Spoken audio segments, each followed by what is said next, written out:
한 20년 전에 저희들이 결혼하고 나서 서울 사당동에서 신접 살림을 살았습니다. 그 사당동 그 집에 작은 텃밭이 하나 있었어요. 한 두세 평 정도 작은 텃밭이 집안에 있었는데, 저희 애들이 한 서너 살 정도, 아주 어릴 때죠. 그래서 그 텃밭에 봄부터 양재동 화원에 가서 묘종을 사와가지고 갖가지 야채를 다 심었습니다. 상추, 쑥갓, 케일, 오이, 그리고 심지어 참외, 고추. 그래서 한 3평 정도 되는 그 텃밭이 가득 찰 정도로 그렇게 한 초봄부터 가을까지, 한 10월 말까지 그렇게 야채를 키웠죠. 그런데 요즘 같은 이제 6월 말쯤 되면은 장마철이 되지 않습니까? 그죠? 장마철이 되면은 어떻게 그래 잡초가 잘 자라는지, 돌아서면은 잡초가 올라오는 거예요. 그렇게 매일 올라가서 그 잡초를 뽑아줘야 되는 거죠. 그런데 놀랍게 어느 날 그 잡초를 뽑다 보니까 그 위에 소나무가 있는 게 소나무 새싹이 자라고 있고 소나무가 거기서 자라고 있는 거예요. 신기한 거예요. 저는 그 소나무를 심은 적이 없는데 소나무가 거기서 자라고 있는 거예요. 가만히 생각해 보니까 저희 집 그 부근에 관악산이 있거든요. 그 관악산의 소나무 그 씨앗이 바람을 타고 그게 떨어진 거예요. 그래서 씨앗이 가지고 있는 그 생명력이 환경이 되고 상황이 되니까 그 텃밭에서 싹이 튀고 묘목으로 자라가는 거예요. 이것이 바로 뭔가 하니까 생명이 가지고 있는, 씨앗이 가지고 있는 힘이고 능력인 거죠. 여러분, 복음이 이러한 능력을 가지고 있습니다. 모든 사람들에게 복음을 전한다 할지라도 모든 사람이 복음에 대해서 반응하는 것이 아닌 거죠. 그 생명의 씨앗이 어떤 심령에는 떨어지면은 역사하는 힘이 있는 거죠. 오늘 저희들이 첫 번째 읽은 이 구절이 바로 지난주에 우리 살펴봤던 30절, 이 말씀을 하심에 많은 사람이 믿더라. 여러분, 지금 주님 주변을 둘러싸고 있는 이 사람들은 누군가요? 이 많은 사람들은 누구였죠? 이 사람들은 주님을 조롱하고 주님을 박해하고 주님의 그 허물과 약점을 잡아서 고소하려고 하는 유대인들이에요. 그 사람들이 성전에 우리 주님을 빙 둘러싸 있지 않습니까? 그죠? 바로 그 사람들에게 주님께서 지난 시간에 바로 복음 진리를 전하셨던 거죠. 그래서 마음 가운데 적대감을 가지고 있고 주님의 허물을 잡아서 바로 고소를 하려고 했던 그 사람들 가운데서도 주님의 말씀이 정확하게 선명하게 선포가 되니까 오늘 성경 본문은 많은 사람이 믿더라. 결국은 눈에 보이지 않는 소의 씨앗이, 소나무의 씨앗이 밭에 떨어지면은 따뜻해지고 습도가 적절히 있을 때에 싹을 틔고 그 싹이 자라는 것처럼 바로 복음이 한 심령에 떨어질 때에 성령의 역사가 일어나면은 바로 모든 사람들이 적대감을 가지고 예수님을 거절할 것 같지만은 그 가운데 믿는 사람이 오늘 일어났다. 오늘 성경은 그것을 여기서 말씀을 하고 있습니다. 그래서 오늘 우리가 함께 읽었던 이 32절부터 37절의 이 말씀은 주님을 둘러싸고 있는 그 무리들 가운데에 믿음을 가지고 주님을 향하여 바라보고 있는 그들을 향해서 주님께서 더 심도 있는, 더 깊이 있는 그 말씀을 오늘 여기서 전하는 것을 볼 수가 있습니다.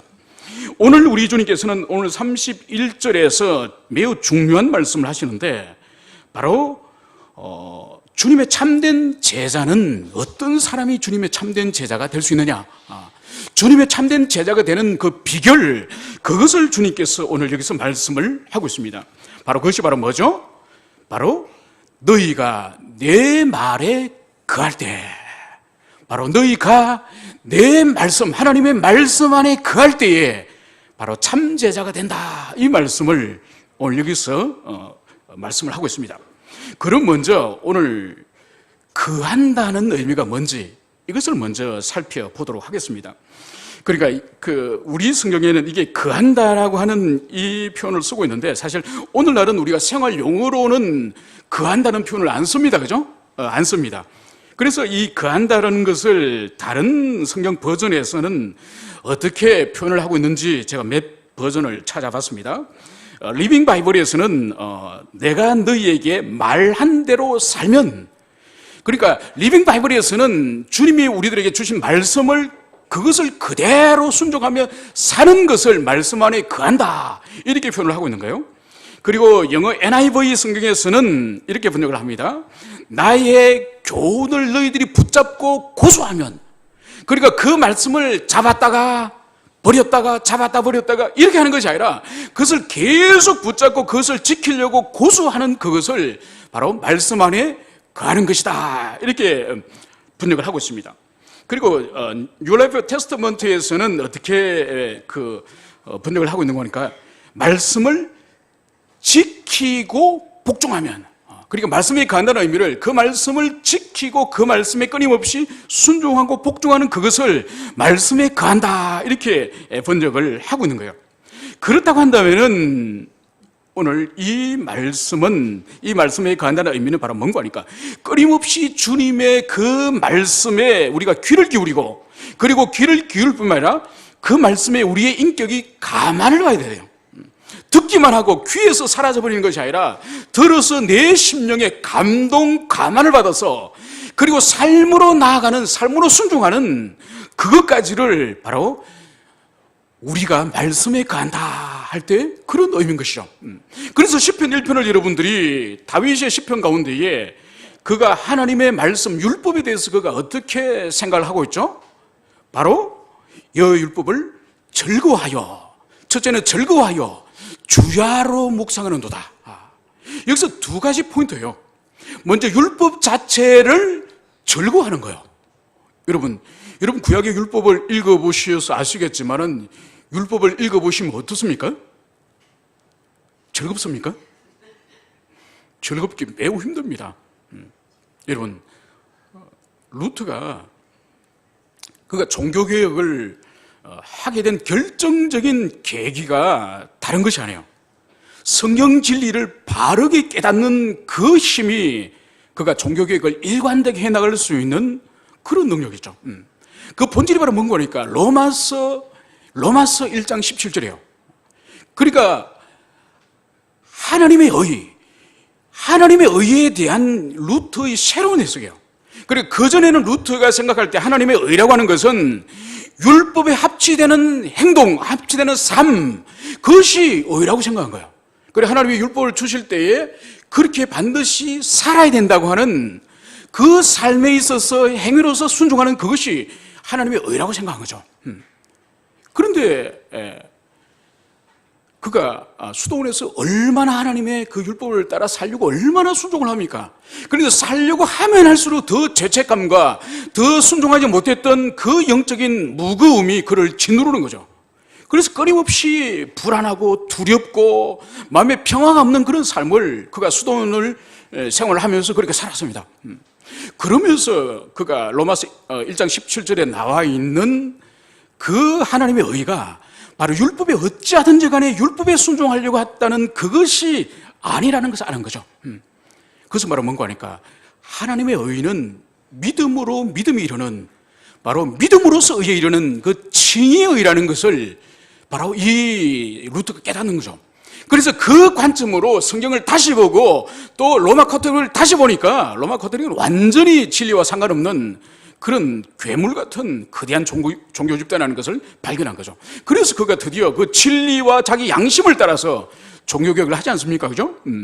그래서 오늘 다윗이 여호와 율법을 즐거워한다고 말할 때에 이 전제 조건은 뭔가 하니까 하나님 자신을 우리가 즐거워해야 돼요. 율법을 주신 하나님 자신을 사랑하고 그분을 향한 즐거움이 없으면은 그분이 주신 율법은 루트가 경험하였던 의, 즉 율법적 의에 머무는 거예요.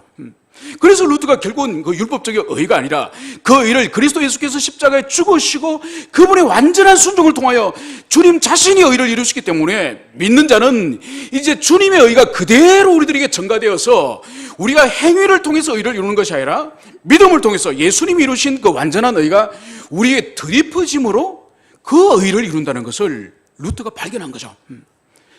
바로 다윗 또한 주야로 그 율법을 묵상하기 이전에 그 율법을 좋아하고 사랑할 수 있는 것은 율법을 주신 하나님을 사랑할 수 있기 때문에, 하나님을 즐거워할 수 있기 때문에, 그렇기 때문에 하나님의 말씀이 즐거운 것이죠. 여러분, 우리들에게 자녀들이 있습니다. 우리들이 자녀와 관계가 불편해질 때도 있지 않습니까? 그죠? 자녀와 관계가 불편해지면은 자녀가 아버지나 어머니가 어떤 부분에 있어서 힘든 거예요. 불편한 거예요. 그러면은 관계가 좋을 때는 아빠 엄마가 책망을 하고 다 이러면은 그것을 그냥 순종을 하고 잘 말을 듣지 않습니까? 그죠? 그런데 관계가 불편할 때 책망을 하거나 어떤 권면을 할 때에 우리들의 자녀들이 어떻습니까? 반발을 하는 거죠. 그것을 받아들이지 않습니다. 왜냐하면 부모 자신을 즐거워하지 않기 때문에 부모의 말을 즐거워할 수 없는 거죠. 그런데 다윗은 여호와 하나님을 그가 끊임없이 묵상하고 사랑하기 때문에 그 하나님과 교제하는 그 자체가 즐겁기 때문에 율법이 즐거울 수밖에 없는 거예요. 그렇기 때문에 그 율법을 날마다 매 순간 주야로 묵상을 하는 거죠.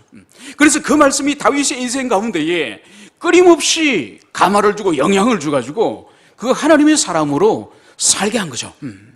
그래서 여기서 먼저 말씀에 거한다는 의미는 이 하나님의 진리 말씀에 우리가 끊임없이 감화를 받고 감화를 받은 것을 삶으로 살아내며 순종하는 그 삶을 주님께서 말씀하시는 거죠. 바로 그럴 때에 바로 주님의 참된 제자가 된다. 참된 제자가 된다. 이 말씀을 주님이 하시는 거예요. 그러면 봅시다. 아니 그러면 참된 제자가 아닌 사람도 있습니까? 주님을 따르는 사람 중에서 참된 제자가 아닌 사람도 있습니까? 있죠. 여러분, 주님 사역의 그 공생의 기간 동안에 주님을 따르는 무리들이 얼마나 많았습니까? 그 많은 무리들 가운데에 독특한 자기 목적을 다 가지고 있지 않습니까? 그죠? 어떤 사람은 주님이 행하시는 표적과 이적 자체가 신기해가지고 그 신기한 것을 보기 위해서 따라다니는 사람들이 있습니다. 어떤 사람은 자기 몸에 질병이 있거나 자기 인생에 문제가 있거나 또 자기 집안에 어떤 우환이 있거나 그 문제를 주님의 도움을 통하여서 해결해 보려고 도움을 원해서 주님을 따르는 그런 무리들도 있습니다. 또 어떤 사람들은 주님이 떡과 물고기를 주시기 때문에 결핍 가운데 있는 사람이 결핍을 체험을 받기 위해서 주님을 따르는 그런 무리들도 있죠. 또 어떤 사람은 주님을 집요하게 따라다니지만은 주님의 허물과 책을 잡기 위해서 바리새인들이나 유대인들 지도자들처럼 주님의 입술에 그 말씀 가운데 무엇이 율법을 반하고 무엇이 모세의 법을 반하는지 그것을 잡아가 고소하기 위해서 열심히 주님의 말씀을 청종하는 그런 무리들도 있습니다. 그러나 사도들처럼 또 주님을 사랑하는 제자들처럼 주님을 사랑하기 때문에 또 주님의 말씀이 진리이기 때문에 그 말씀을 순종하고 그 말씀을 통해서 죄와 악으로부터 벗어나려고 하는 그 자유를 갈망하는 그런 다른 무리들도 있다는 거죠. 그런데 오늘 우리 주님 말씀하시는 참 제자는 어떤 사람이라고요? 물고기와 빵을 탐하는 사람도 아니요, 또 이적과 기사와 치유와 그런 것을 소망하는 사람이 아니라 바로 주님의 입술에 나오신 그 말씀을 감화를 받고 깨닫고 그 말씀을 따라서 인생을 살려고 하는 그 의지를 가진, 그 선한 의지를 가진 그 사람들이 참된 제자다. 이 말씀을 하시는 거죠. 오늘날도 마찬가지예요. 오늘날도 예수님 주변에 수많은 종류의 사람들이 주님을 따랐던 것처럼 오늘날도 어느 지상의 교회든지 완벽한 참제자만 있는 교회는 없습니다. 모두 다 주님을 따랐던 그 시대의 다양한 사람들처럼 오늘날도 지상의 모든 교회가 다양한 성도들로 구성됐다는 거죠. 그렇지만은 참제자는 한 종류밖에 없어요. 그 진리 말씀이 거하는 사람, 그 진리 말씀 안이 거하는 그 사람만이 참된 제자지 다른 목적을 가진 사람은 절대로 참된 제자가 아닌 것이죠. 오늘 우리 주님께서는 참된 제자가 되면, 오늘 우리 성경은 진리를 알지니 이렇게 성경이 번역이 되어 있습니다. 사실 이 번역은 오늘 우리 현대인들에게는 적절하지 않은 번역이에요. 그러니까 마치 진리를 알지니 이것이 우리가 일반적으로 느끼는 어투가 어떻습니까? 진리를 알아라, 너희들이 진리를 알아야 된다, 이런 명령형으로 우리가 이해를 하지 않습니까? 이런 의미가 아니에요. 그러니까 31절 말미에 나와 있는 너희가 내 말에 거하면 참으로 내 제자가 되고 진리를 알게 될 것이다. 진리를 알게 될 것이라는 의미예요, 이게. 그리고 진리를 알게 될 것이고 진리가 너희를 자유롭게 할 것이다. 이렇게 번역을 하는 것이 오늘날 우리들에게는 더 잘 이해가 될 수 있는 것이죠. 자, 그럼 먼저 주님이 특히 요한복음에서는 진리란 이 단어를 매우 많이 사용합니다. 그러니까 다른 공간복음보다 요한복음에서 요한이 우리 주님이 진리라는 이 용어를 사용하셨던 것을 매우 여기서 강조를 하시는 거죠. 그러니까 진리가 도대체 뭘까? 이것을 잠시 우리가 생각을 해볼 필요가 있습니다. 그리고 우리가 사회 통념상 일반적으로 사용하는 진리라고 하는 개념은 거짓이라는 개념과 대비되어서 사용되어집니다. 그러니까 우리가 일상생활 가운데서도 거짓과 대비되어지는 참, 진리 이런 의미로서도 사용되어지고 또 아니면은 학문적인 거나 그런 법정에서 어떤 증거가 필요한 그런 현장에서 거짓과 반대되는 의미로서 참, 진리 그런 의미로도 사용되어지는 거죠. 그런데 우리 주님이 사용하시는 진리는 그런 의미의 그 이상의 의미를 가지고 있는 거죠.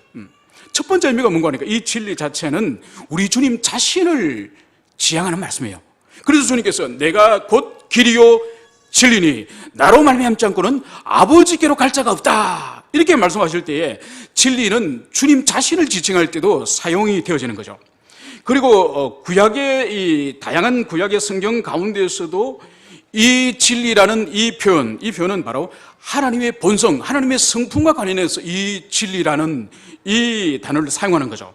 그리고 지속적으로 사용되는 것은 진리는 신구약의 하나님의 말씀, 이 하나님의 말씀을 진리로 사용되는 것을 성경을 통하여 잘 알 수 있습니다. 그러므로 오늘 그리스도 예수의 그 말씀 속에 우리가 깊이 감안을 받고 잠겨 있고 그것을 순종하며 살아갈 때에 일어나는 첫 번째의 효과가 바로 뭔가 하니까 주님의 참된 제자가 되는 것이고 그리고 더 나아가서 진리 자체를 우리가 알게 된다. 진리 자체를 알게 된다. 여러분, 인류 역사 가운데에 동서고금을 막론하고 학문의 영역 가운데에 소위 말해서 철학이라고 하는 학문이 있습니다. 여러분 놀랍지 않습니까? 그죠?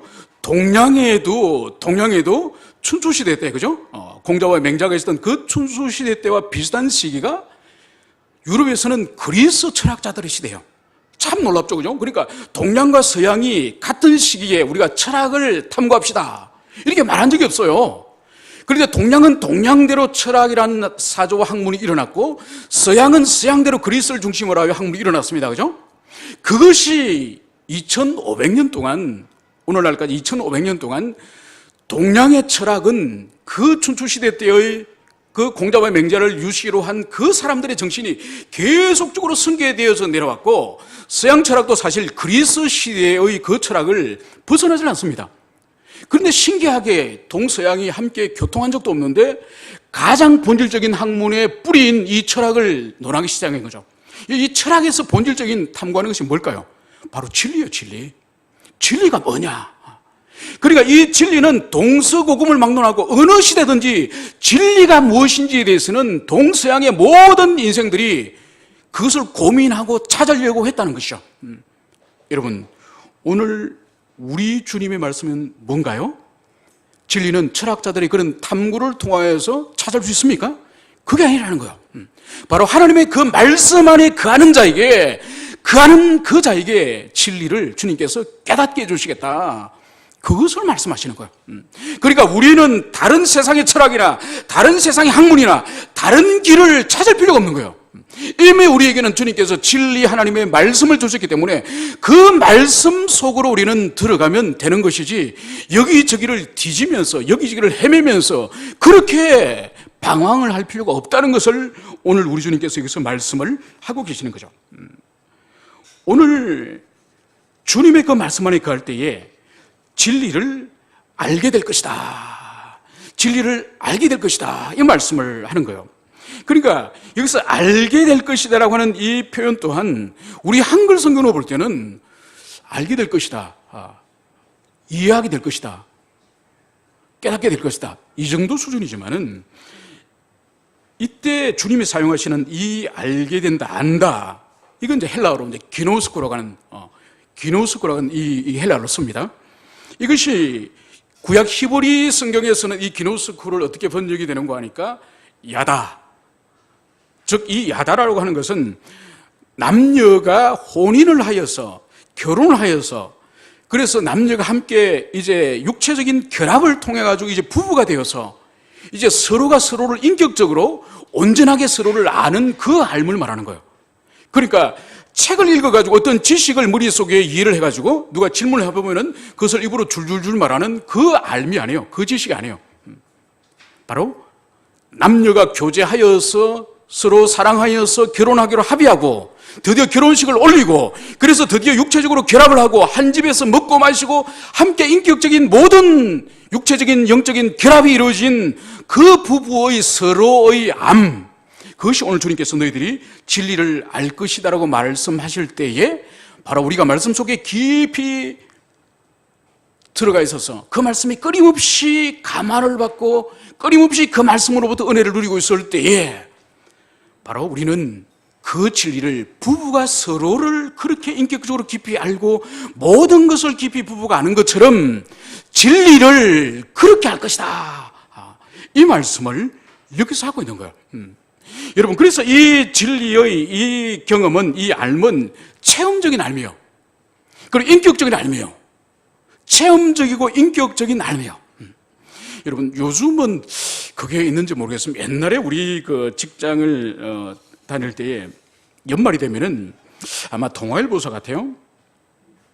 동아일보사 같은데 이제 임명사전이 연말에 발간이 돼요. 임명사전. 혹시 이영구 집사님 임명사전 보셨죠? 네. 그러니까 대한민국에서 내놓으라고 하는 사람들이 이따만 몇천 페이지 되는 그 임명사전에 다 있습니다. 그러니까 기업의 임원 정도, 그리고 대학의 교수 정도는 그 안에 다 임명사전 안에 다 프로필이 다 있습니다. 그것이 이제 연말 되면 이제 직장에서 왜냐하면 또 다음 회의에 사람들을 누구를 인터뷰를 한다든지 또 뭐 미팅을 한다든지 하면은 알아야 되니까 그 사람의 신상에 대해서 쫙 읽습니다. 그러니까 뭐 CJ 그 그룹의 어떤 뭐 부회장 누구 그러면 대학부터 해가지고 뭐 쫙 가족상 쫙 놓습니다. 그래서 사람들에 관한 그 데이터를 머릿속에 다 집어넣는 거예요. 그래서 그 사람을 만날 때에 그 사람의 취미며 가족관계며 또 그 사람의 전공이며 논문이며 이런 것들을 다 파악을 하고 그 사람을 만나는 거죠. 여러분, 이것은 기노스코가 아니에요. 이건 야다가 아니에요. 이거는 여기서 주님 말씀하시는 너희들이 진리를 알 것이다라고 말할 때 이 알미 아니에요. 이 알은 여러분의 남편이, 여러분의 부인이 교제할 때와 결혼하여서 1, 2년 살아보고 난 이후에 그 상대방에는 이해가 전혀 다르죠, 그죠? 뭐 실망을 주로 많이 하죠, 보통 사람들은. 아니면 많은 새로운 것을 발견하여서 아름다운 것을 발견하든지. 바로 그 알을 말하는 거예요. 그러니까 그리스도의 말씀 속으로 깊이 우리가 들어가서 그 말씀에 감화를 받으면은, 그 말씀에 감화를 받으면 주님과 날마다 그 말씀을 통하여서 인격적인 교통이 일어나는 거예요. 주님의 그 성품이 우리의 성품에 끊임없이 충돌을 하고 끊임없이 우리 성품 가운데에 영향력을 행사해서 그분을 체험적으로 하는 그것이 오늘 너희들이 진리를 알 것이다, 이 말할 때 이 기노스코, 이 야다라는 의미가 여기서 사용이 되는 거예요. 여러분, 이것은 근본적으로 회심을 하지 않고는 절대로 이 상태로 절대로 들어갈 수가 없습니다. 여러분, 기독교 신앙에서 회심을 왜 그토록 강조하고 왜 그토록 그것을 중요하다고 말하는가 하니까, 그 회심은 마치 기노스코와 야다라고 하는 의미가 부부가 결혼을 하고 육체를 섞고 그리고 삶을 함께 공유할 때에 비로소 서로를 온전히 알 수 있는 것처럼 그거와 똑같은 거예요. 회심하지 않으면 주님과 연합이 안 된다니까요. 된 적이 없다니까요. 그렇기 때문에 회심을 그토록 사모해야 되고, 회심하지 않은 영혼들은 자기 영혼을 향해서 불쌍히 여겨달라고 하나님께 기도해야 되는 이유가 바로 회심하지 않은 그런 주님과 관계는 마치 부부가 결혼하지 않고 계속 전화질만 하고 있는 그런 상태와 똑같다는 거예요. 오늘 우리 주님께서는 진리를 알게 될 때에 이제 일어나는 또 다른 효과, 바로 진리가 너희를 자유롭게 할 것이다. 자유롭게 너희들이 그 억압과 그 구속으로부터 자유롭게 될 것이다. 이 말씀을 하고 계시는 거죠. 이 말씀의 전제가 뭔가요? 지금 너희들은 자유가 없다. 너희들은 구속 가운데 있다. 매여 있다. 너희들은 억압 가운데 있다. 죽음과 사망 가운데 있다. 이것을 주님이 선포하시는 거예요. 너희들이 자유롭게 될 것이다 하면 자유가 없다는 것을 너희들 알아라. 이 말씀을 주님께서 말씀을 하시는 거죠. 여러분, 이 주님의 말씀에 대해서 너희를 자유롭게 하리라, 진리가 너희를 자유롭게 하리라, 이 말에 대해서 유대인들은 당장 발끈 화를 냅니다. 발끈 그들은 반감을 가집니다. 왜 그럴까요? 그것은 바로 주님이 말씀하시는 자유의 의미와 이 유대인들이 가지고 있는 자유의 의미가 지금 다른 거예요. 이 유대인들은 당장 자신들은 아브라함의 자손으로서 종이 된 적이 없다고 말씀하고 있습니다. 여러분, 엄밀히 말해서 이 히브리인들이, 유대인들이 종이 된 적이 없습니까, 실제로? 그렇지 않죠. 그들은 기원전 722년도 아수르의 정복으로부터 그 이후로 바벨론, 그리고 페르시아, 그리고 그리스, 그리고 지금 현재적으로 주님 시대는 로마, 계속적으로 압제 가운데, 식민 지배 가운데 그들이 살아오고 있습니다. 그런데 그들은 누구의 종이 된 적이 없다, 이 말을 하는 거죠. 이걸 볼 때 이 사람들이 생각하는 자유와 종의 개념은 정치적인 개념이 아니에요. 지금 유대인들이 생각하는 종이 된 적이 없다고 하는 것은 외세에 의해서 지배받은 적이 없다는 그런 생각을 하는 것이 아니에요. 이들이 생각하는 건 자유는 뭔가 하니까 종교적 자유를 말해요. 종교적 자유. 우리 조상 때부터 우리는 지금까지 여호와만 섬겨왔다, 여호와를 섬기는 그 종교를 우리는 빼앗겨 본 적이 없다, 이 말을 지금 주님에게 항변을 하고 있는 것이죠. 그런데 주님께서는 그들의 그 오해가 얼마나 잘못된 거지, 그들이 자기 입으로 종된 적이 없고 종교적 자유를 누리고 종교적으로 여호와를 힘써서 섬겨왔다고 주장을 하지만은 주님의 이어지는 말씀은 뭡니까? 바로 34절에 진실로 진실로 너희에게 이르노니 죄를 범하는 자마다 죄의 종이리라. 죄를 범하는 자마다 죄의 종이리라. 그들은 외세로부터 로마나 그리스나 아수르나 바벨론으로부터 종살이를 한 적이 없다, 이 말을 하였지만은 주님은 죄를 말하고 있는 거예요. 죄를. 여러분, 복음을 전하고 다른 사람에게 예수를 믿으세요, 예수를 믿고 구원받으세요, 예수를 믿고 죄로부터 해방받으세요, 예수를 믿고 이제는 자유함을 얻으세요, 그렇게 말하면 사람들이 어떤 반응을 보이죠? 어떤 반응을 보통 보입니까? 그래요, 자유를 드십시오, 자유를 가지고 싶습니다, 이런 말을 해요. 웬 자유? 내가 지금 자유가 없어? 요즘 세상에 웬 자유? 북한이나 중국이나 세상의 그 이슬람 국가 소수의 그런 사람들이나 억압을 받지, 어디를 가더라도 자유가 다 있는 세상이 아니야? 무슨 예수를 믿고 자유를 얻어? 이미 자유 있는데, 이렇게 말하지 않습니까? 바로 이 유대인들이 말하는 거나 오늘날 사람들에게 복음을 전할 때 나타나는 반응이나 똑같은 거죠. 그 사람들이 생각하는 자유는 물리적인 자유를 말하는 거예요. 그런데 주님께서 말씀하시는 자유는 바로 죄로부터죠, 사단으로부터의 종, 그것을 말하는 거죠. 여러분, 그 사람들은 인간이 원래 어떠한 존재인지를 모르기 때문에 지금 자신이 자유롭게 살아간다고 생각하는 거죠. 마치 지금 평양이나 북한에 살아가는 사람들은 진정으로 그들은 자유를 맛보지 못했기 때문에 그들은 충분히 잘 살아간다고 생각하는 거예요. 만약 그들이 한 달만 해도 서울에 오거나 한 달만 해도 뉴욕에서 그들 생활해보고 다시 평양으로, 다시 함경도로 돌아가라고 한다면 그들은 다시는 그곳에서 못 살 겁니다. 왜냐하면 이미 자유를 맛봤기 때문에. 이 유대인들은 죄가 뭔지를 그들은 깨닫지도 못하고 알지는 못하기 때문에 주님께서 지금 죄로부터 자유를 지금 주님 말씀하시지만은 이들은 전혀 그것을 깨닫지 못할 것입니다. 오늘날도 원래 우리 인간의 존재 자체가 어떻게 창조됐는지 그것을 우리가 이해하지 못하면은 복음이 필요 없고 예수가 필요 없는 것이죠. 여러분, 원래 우리 인생들 하나님이 어떻게 지으셨습니까? 그러니까 세 관계 가운데서 주님께서는 우리 인간을 설정하죠. 첫 번째는 하나님과 관계, 인간과의 관계, 그리고 주님이 지으신 이 피조물 세계와의 관계, 이 세 관계를 하나님이 우리 인간에게 설정하셨습니다. 그것이 바로 뭐죠? 하나님을 사랑하고 그분을 경외하고 그분께 순종하는 것을 즐거워하는 그런 존재로 원래 우리를 지으셨죠. 그리고 같은 인간끼리는 어떻게 우리를 지으셨습니까? 사랑하고 이웃을 내 몸과 같이 사랑하고 기꺼이 헌신하고 섬길 수 있는 그런 마음으로서 우리 인간을 지으셨습니다.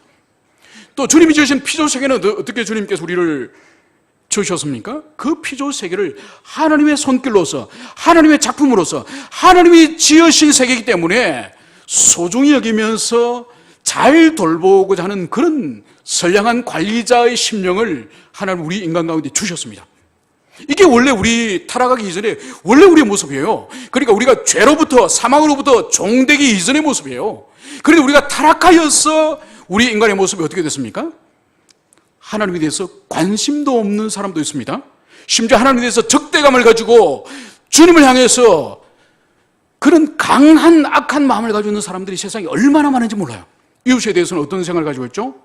이웃에 대해서 자본을 착취하거나 이용하거나 사기를 치거나 속이거나 이웃을 희생시키면서 자기의 이익을 구하려고 하는 것이 바로 타락한 이후의 인간이에요. 그리고 이 인간은 주님이 지으신 피조세계에 대해서는 이제 어떤 변화가 일어났죠?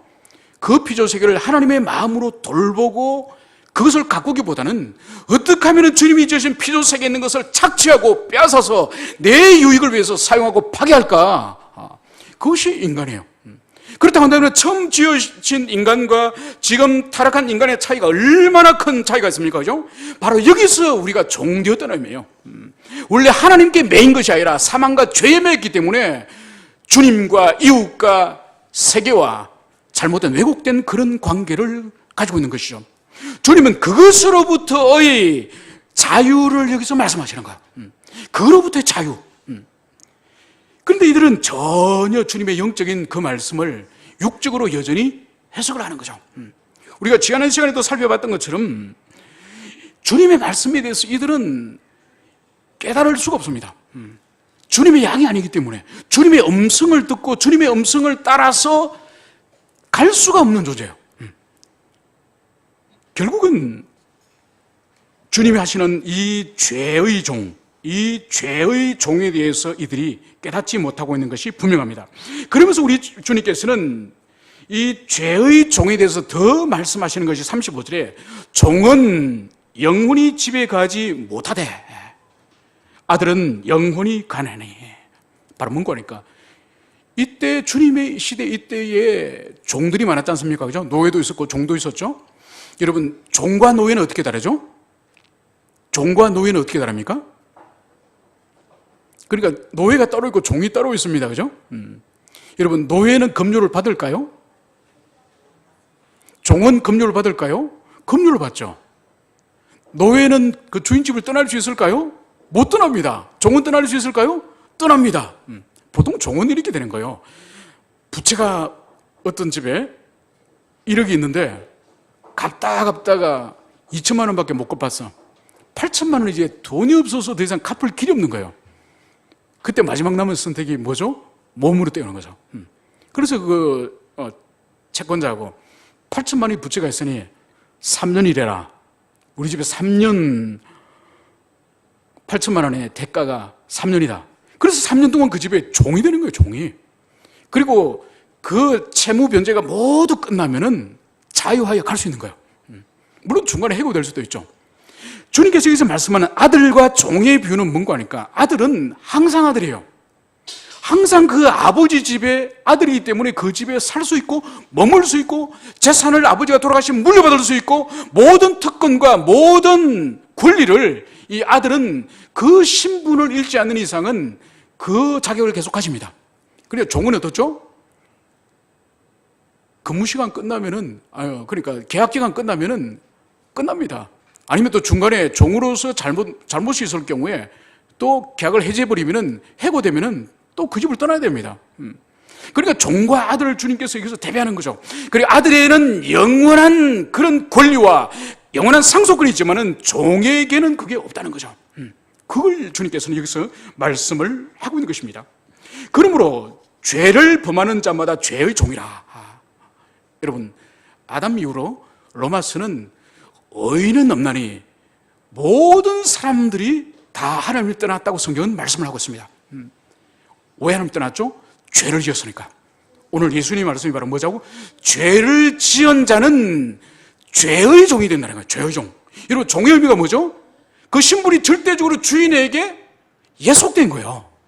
자기 주권이 없는 거예요. 그 종으로 있는 기간 동안은 주인이 시키는 일만 할 수 있지, 자기 임의대로 거주를 이전하거나 자기 임의대로 주인집의 일들을 할 수 있는 것이 없습니다. 바로 죄의 종이 된다고 하는 것은 바로 뭔가 하니까, 주인이 죄고 이제 죄인은 그 주인의 종으로서 절대적으로 예속됐다는 거예요. 그리고 죄의 열매 마지막에 뭐라 그랬죠? 사망이요, 사망. 그러니까 이 죄의 종에게 있는 마지막의 운명은 모든 자들이 사망으로 떨어질 운명을 가지고 있는 그런 자들이 죄의 종이에요. 그러니까 범죄한 자들은 모두 다 마지막 날에는 사망으로 떨어져서 영원한 멸망 속으로 들어갈 것이다. 주님은 그것을 여기서 말씀을 하고 있는 것입니다. 여러분, 우리가 죄라고 하는 말을 너무 쉽게 자주 많이 사용을 하지 않습니까? 그죠? 이 죄에 대해서 우리가 개념을 반복적으로 우리는 이해를 해야 됩니다. 그러니까 성경의 중요한 개념들은 여러분들이 다 알 거라고 생각하고 넘어가지 말고, 중요한 개념은 다시 텍스트를 찾아가지고, 교과서를 찾아가지고 다시 개념을 정리하고, 그런 것들을 필요하면 성경 옆에 각 줄을 달아가지고 여러분들이 메모를 해놓으세요. 그럼 여러분들이 훨씬 더 견고해질 수 있습니다. 여러분, 이 죄라고 하는 이 헬라 단어가 이 하마르티아지 않습니까? 그죠? 이 하마르티아가 뭔가 하니까, 관역을 향하여 사수가 활을 쏠 때에 관역에 그 정확히 맞아야 되는데, 사수가 활을 쐈을 때에 관역에 맞는 것이 아니라 빗나가는 것이 하마르티아, 죄의 원래 뜻이에요. 그럼 이건 뭘 말하는 거죠? 원래는 사수가 활을 정확히 겨냥을 해가지고 그 관역 안에 정확히 맞는 그 화살을 사수가 쏴야 되지 않습니까? 그죠? 그런데 잘못 쏴서 그것이 헛방이 되도록 쏜 것을 말하는 거죠. 그건 뭔가 하니까, 이 관역이라고 하는 것은 하나님 우리들에게 반드시 마치도록, 반드시 그 길을 따라 살도록 주신 주님의 진리를 말하는 거예요. 그 진리에 합치되지 않고 빗나가는 삶, 잘못 맞는 그 삶, 그것이 다 하나님 보실 때 죄란 거죠. 죄라는 거죠. 그래서 죄를 저지르는 사람들은 우리 주님의 말씀에 따를 때는 그 죄의 종으로, 죄의 굿속의 그 힘에 사로잡혀가지고 죄에 굴복하면서 그래 살아가는 그것을 여기서 볼 수가 있습니다.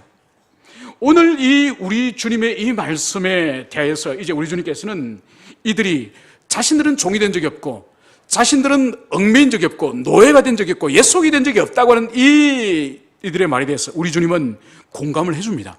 그래, 너희가 아브라함의 자손인 줄 아노라. 여러분, 이 유대인들은 철저하게 모든 인류 가운데에, 그 많은 인류 가운데 유일하게 유대인들만 하나님이 선택하셨고, 그래서 그 유대인들만이 하나님의 굿속에 들어갈 수 있다고 확신하는 그런 자부심을 가진 민족이에요. 그러니까 이 민족들만큼 인류 가운데 자부심을 가진 민족이 없습니다. 그러니까 주님도 그것을 인정하는 거죠. 너희들이 혈통적으로는 아브라함의 후손이요 야곱의 후손인 것을 내가 아노라. 혈통적으로 그런 것은 내가 인정한다. 이 말씀을 여기서 하시면서 매우 중차대한 말씀을 하시니, 그것이 바로 뭔가 하니까, 그러나 내 말이 너희 안에 있을 곳이 없으므로 나를 죽이려 하는도다. 바로 내 말이 너희 속에 있을 곳이 없으므로 바로 우리 예수님을 죽이려고 한다. 이 말씀을 여기서 하고 있는 거죠. 이것은 바로 31절에 바로 주님의 말이 너희들 안에 거하면은 내 참 제자가 된다. 이 말씀과 여기서 지금 대비를 이루고 있는 거야. 그러니까 주님의 말씀이 우리 심령 가운데에 충만히 역사하고 그 말씀에 감화를 받으면 우리가 참된 제자가 되지만은, 오늘 우리 주님의 말씀 바로 뭐죠? 우리들 안에 주님의 말씀이 거할 곳이 없으면, 주님의 말씀이 우리 속에 없으면은 바로 어떤 인생이 된다고요? 예수님을 죽이는 사람이 된다. 나를 죽이려고 한다. 그 말씀을 여기서 하고 계시는 거죠. 그러니까 근본적으로 유대인들이 왜 그토록 주님을 집요하게 책을 잡고 집요하게 주님의 허물을 잡아서 마지막에는 십자가에 죽이려고 한 이유가 바로 뭐죠? 바로 그들의 내면 가운데에, 그들의 심령 가운데에 우리 주님의 말씀이 거할 곳이 없기 때문에, 바로 하나님의 말씀이 그들 마음 가운데 거하지 않기 때문에 바로 예수님을 바로 죽이려고 한다, 이 말씀을 여기서 하고 있는 거예요. 여러분, 이것은 그 시대의 유대인들의 그 내면을 주님께서 정확히 통찰하신 말씀이죠. 왜 그들이 그토록 예수님을 싫어하고 그토록 예수님을 없이 하려고 했는지 그것을 보여주는 것이죠. 그러니까 그들의 심령 가운데는 자기의 의로 가득 충만해 있습니다. 자기가 옳고 자기가 중심이고 자기가 하나님의 선민으로서 부족함이 없다는 그 자기의 의로 내면에 충만하기 때문에 주님의 말씀이 들어갈 틈이 없는 거죠. 예수가 들어갈 틈이 없는 거죠. 예수가 들어갈 틈이 없습니다. 그래서 예수님께서 이들을 그토록 책망하는 거죠. 여러분, 이 바리새인들에게 문제는 다른 게 문제가 아니에요. 여러분, 이 바리새인들과 그 당시 세리나 창기들과 삶을 비교를 할 경우에 어떨까요? 천국과 지옥이에요. 바리새인의 삶이라는 것은 겉으로 드러났을 때는 오늘날 어떠한 경건한 그리스도인도 이 시대 바리새인을 따라가지 못합니다. 이들이 겉모양으로 그 경건하는 것은 얼마나 탁월한지 몰라요. 그런데 겉모양에 있어서 세리와 창기는 어떻죠? 육체를 팔아서 매매춘을 통해서 생계를 유지해요. 또 가난한 자들이나 동족들에게 원래 마땅히 받아야 될 세금을 몇 배를 거둬가지고 자기가 착복을 해요. 그러니까 겉으로 삶으로 볼 때는 이 세리나 창기들은 때려 죽일 놈들이죠. 민족 반역자들이죠. 그런데 주님께서는 세리와 창기가 너희들보다 먼저 천국에 들어갈 것이다, 먼저 천국에 들어갈 것이다, 이 말씀을 하시죠. 왜 그럴까요? 왜 삶은 더 엉망이고 더 추악하고 입에 담을 수도 없는 그런 삶을 사는 세리와 창기를 향해서 너희들이 먼저 천국에 들어갈 것이다, 그리고 삶을 겉으로 너무 고귀하고 너무 경건한 그 바리새인과 서기관을 향해서는 독사의 자식들아, 마귀 새끼들아, 왜 그렇게 주님께서는 겉모양과는 전혀 다르게 그렇게 정죄하시고 판단하셨을까요? 그것은 바로 오늘 여기서 보여주고 있는 내 말이 너희 안에 거할 곳이 없다. 내 말이 너희 안에 거할 곳이 없다는 것은 예수 그리스도 그분이 거할 곳이 없다는 거예요. 예수가 들어갈 틈이 없다는 거예요. 자기 의와 자기 율법에 순종하는 삶으로 충만하기 때문에 도무지 예수 그리스도는 들어갈 틈이 없는 거죠. 그러나 세리와 창기는 어떤 존재죠? 비록 죄를 짓고 더럽고 추악한 삶을 살았지만은 자기 자신이 죄인인 줄 알아요. 그렇기 때문에 자기에게 내세울 아무런 의가 없다는 것도 알아요. 그렇기 때문에 그리스도 예수만을 붙잡고 그분만을 의지하니까 그분의 말씀이 그들 가운데 들어갈 틈이 있는 거죠. 여러분, 오늘날도 마찬가지예요. 이 말씀은 오늘날 그대로 우리들에게 적용됩니다. 이 바리새인과 서기관들은 평생을 하나님의 성전에 살았던 사람이에요. 그것도 자기 때뿐만 아니라 자기 조상들까지 수백 년 동안 성전에서 먹고 살고 성전에서 가르치고 성전에서 살았던 사람이에요. 오늘도 평생을 하나님의 교회 안에서 평생을 섬기고 헌금하고 사역하고 이런저런 모양으로 그렇게 살아간다 할지라도 그 내면 가운데 평생 살았던 신앙생활을 했던 그것이 자기 의가 돼가지고 자기 내면 가운데 가득 차고 있어가지고 그리스도의 말씀이 그들 심령 가운데 없으면은 오늘 우리 주님 말씀에 비춰볼 때는 예수 죽이는 자, 예수를 못 박는 자가 된다는 것을 예수님은 여기서 엄중하게 말씀하고 있는 거예요. 여러분, 그러므로 우리에게 필요한 것은 뭔가 하니까 우리 영혼의 실상을 보여달라고, 우리 영혼의 실상을 보여달라고 그것을 우리가 늘 기도하고 간구해야 되는 거예요. 왜냐하면 영혼의 실상이 완전한 자는 아무도 없기 때문이에요. 아무리 경건한 삶을 산다 할지라도 영혼의 실상을 볼 때는 그것은 추악하다는 것을 스스로 깨닫기 때문에 그 영혼의 실상을 보지 못하기 때문에 바로 자기 내면 가운데 자기 의로 충만한 거예요. 그렇기 때문에 교만하고, 그렇기 때문에 판단하고, 그렇기 때문에 그 속에 예수님이 계시지 않아서 결국은 지옥으로 떨어지는 거죠. 평생을 성전에서 율법을 가르치고 하나님의 그 백성들에게 교사가 되고 선생이 되어서 그 사역을 했지만은 마귀의 자식이 되어서 결국은 지옥으로 떨어지는 이 바리새인의 이 삶이 결국은 자기가 평생을 하나님 앞에 잘 살았다고 하는 그 의 때문에 자기가 망하게 되는 거죠. 이제 말씀을 정리하고자 합니다. 오늘 우리 주님의 이 말씀, 바로 우리 심령 가운데 주의 말씀이 끊임없이 역사하고 그 말씀에 감안을 받는 말씀이 우리 안에서 거할 때에 우리는 주님의 참된 제자가 되지만은, 그러나 하나님의 그 말씀이 우리 안에 거할 그 장소가 없고 거할 틈이 없고 거하지 않는다고 한다면은 우리는 바로 평생을 교회에서 신앙생활을 하더라도 우리는 예수를 죽이는 자, 예수를 못 박는 자에 불과하다는 것을 오늘 주님은 그것을 말씀을 하고 있습니다. 그러므로 날마다 주님께서 우리들에게 영혼의 실상을 보여주셔서 영적으로 비참하고 영적으로 우리가 헐벗은 자인 것을 깨달아서 날마다 겸비하게 겸손하게 은혜를 구하는 모든 주님의 교회 성도들이 되었으면 좋겠습니다. 함께 기도합시다.